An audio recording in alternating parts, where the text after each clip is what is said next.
Hi there! My name is C and you found my corner of the internet.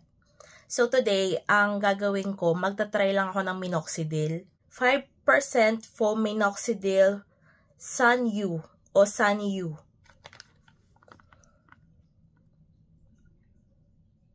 Huwag daw ilapit sa fire or flame. Pagka may heart disease, mag-consult mo na sa doctors. Bawal sa pregnant at breastfeeding, avoid contact with eye. Ang directions niya to use is apply 1 ml once a day directly onto the scalp in the hair loss area. Massage into scalp with fingers, then wash hands well. Wag daw gamitin yung product more than directed. Wag i-apply sa ibang body parts. Tapos yung results niya, 3 to 5 months continuing use. So, stop daw ang use kapag may chest pain, rapid heartbeat, faintness or dizziness, at saka scalp irritation or redness, unwanted facial hair growth, of course, no hair growth in 6 months. Ang active ingredient niya is minoxidil 5%. Kakaligo ko lang. Dapat yata to wina-wash away after 4 hours. Kaso naligo na kasi ako, so baka bukas na lang.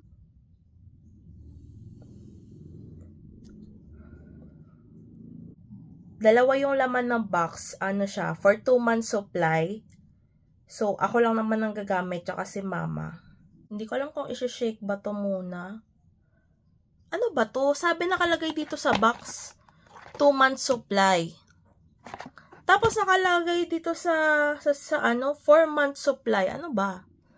Ayan 4 months supply.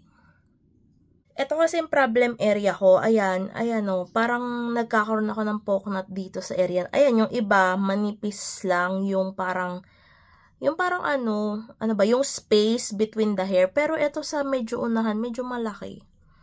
So, lagay lang tayo. So, shake ko na lang din. Hindi ko alam kung sinishake ba to or what. Lagay tayo. Ayan, bago pa talaga siya. Ayan. Ayan. May lumabas na. Oh my gosh! Natulo. Ito yung aking problem area ngayon. Kasi yung ginagamit ko na hair growth solution, naubos na. So, sana mahiyang ako dito. Basta ito lang may problem area ko. Ayan, para ako nagbabalding. Ayan, kitang-kita mo yung area dito din. Pati dito. Na parang nagpo-pocknut ako. May mini haul ako today. Kasi nagkita kami ng friends ko last Saturday. Yung ilan sa kanila may dalang mga gifts. Ako din, nagbigay din ako ng gifts. Simple lang naman. Pero ayun, kahit meron or wala, okay lang naman. Pero pakita ko lang sa inyo. Tissue, galing kay Precious. Keychain, galing kay Dana, gawa sa Fussy Wire. Plant-based mosquito repellent bracelet. Galing kay Faith.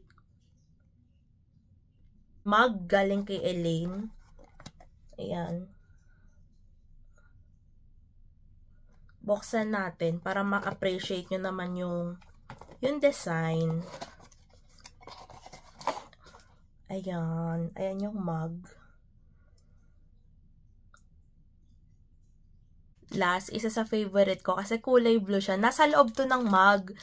Tapos nakita ko na lang pag-uwi sa bahay na, oh my gosh, color blue siya. Galing din kay Elaine. Pwede siya sa phone. Feeling ko sa phone siya kasi medyo mahaba siya eh.